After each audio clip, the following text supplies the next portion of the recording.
नमस्कार दोस्तों। कभी इन सिक्कों की वैल्यू मात्र 200 रुपए से लेकर 500 रुपए तक हुआ करती थी, लेकिन आज के टाइम पर 5000 तक पहुंच चुकी है। तो आखिर क्या वजह है कि ये सिक्के रेयर बन गए? आज मैं आपको दो सिक्कों की जानकारी देने वाला हूं। वैसे तो दो नहीं 4 सिक्के हो जाएंगे, लेकिन हम लोग थोड़ा सा डिटेल में जानने की कोशिश करेंगे, डीपली जानेंगे कि आखिर ये सिक्के रेयर कैसे बने और जो रेयर सिक्के हैं उनकी पहचान क्या है। क्योंकि बहुत सारे लोग ये भी सोचते हैं कि ये सिक्के बिक क्यों नहीं रहे हैं। तो नहीं बिक रहे हैं उसका भी एक रीजन बताऊंगा मैं आपको। जैसे ये वाला सिक्का हो गया, ये है संत रिवॉल्वर का 5 रुपए का सिक्का। ये एक कॉमन सिक्का है, फिर भी रेयर है। ध्यान देना इस चीज में, ये कॉमन होने के बाद में भी रेयर है। और एक सिक्का ऐसा भी होता है कि वो डायरेक्ट रेयर नहीं होता है, उसके अंदर कोई एरर की वजह से वो सिक्का रेयर होता है। तो ये दो चीज अलग अलग हो जाती है। कभी भी बेचने से पहले ये चीजें हमें पता होनी चाहिए।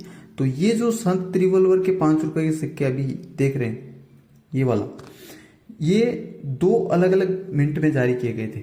इस बात को भी ध्यान में रखना, इसमें मुंबई मिंट और नोएडा मिंट दो अलग अलग मिंट है।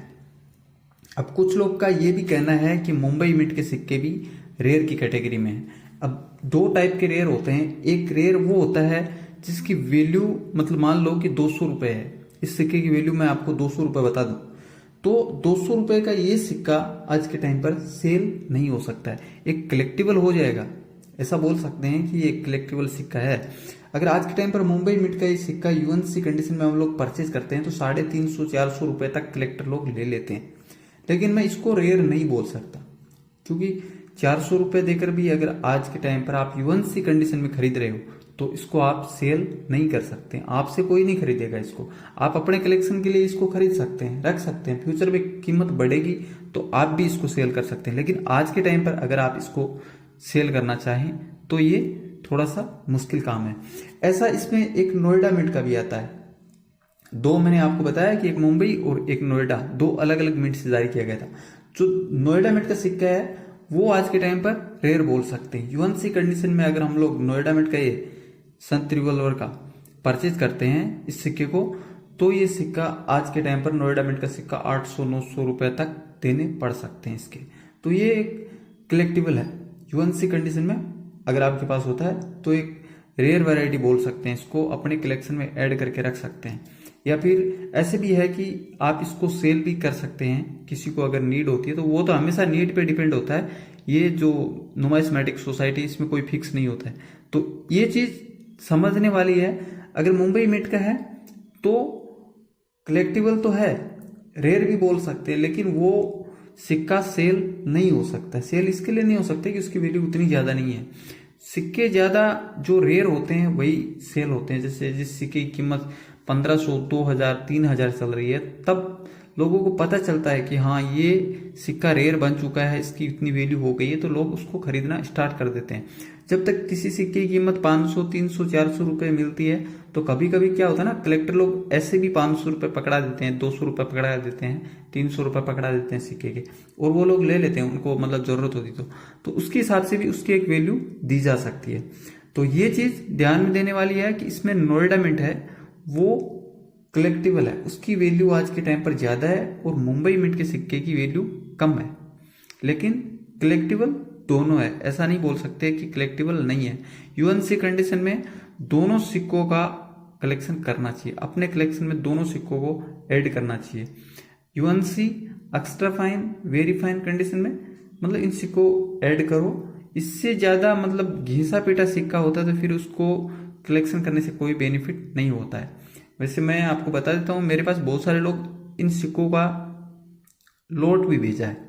अब आप सोच सकते हैं कि जो सिक्के लोट में आते हैं तो उसकी वैल्यू कितनी हो सकती है, लेकिन वो सभी सिक्के मतलब एकदम से स्क्रैच थे, डैमेज थे, तो कोई बेनिफिट वाली बात नहीं है, कोई भी फायदा नहीं होने वाला उनको।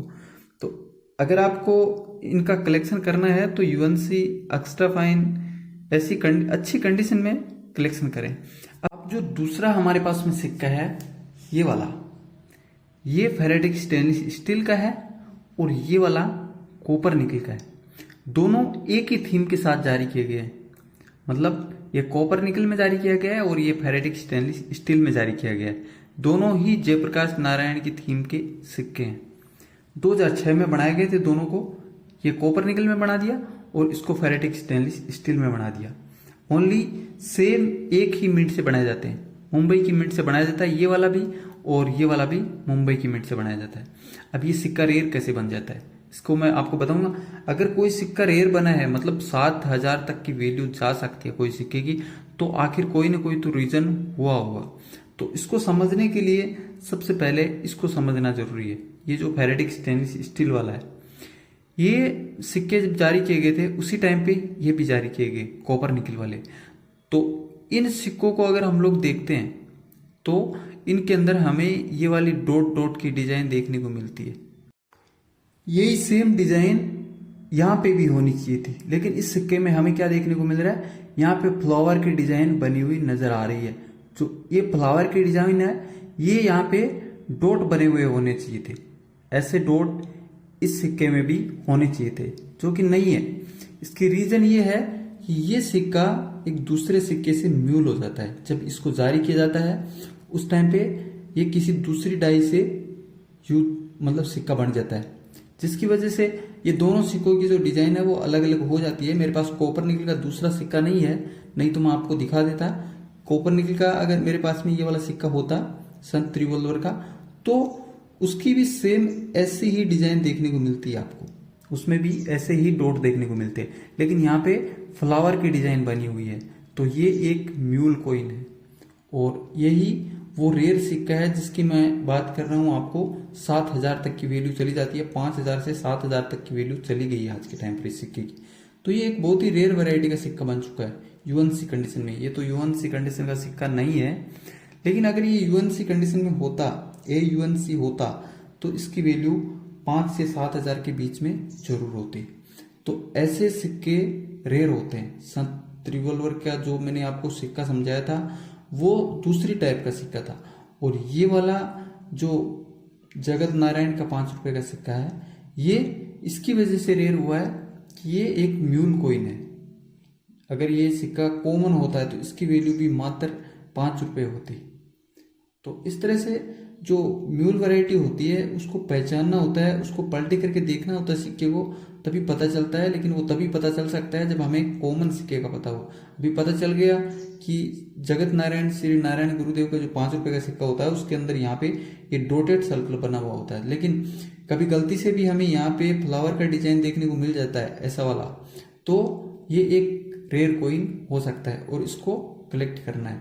तो ऐसा सिक्का हमेशा अपने कलेक्शन में ऐड करने के लिए सिक्के को पलटी करके चेक करना होता है, तभी ऐसे सिक्का मिल सकता है।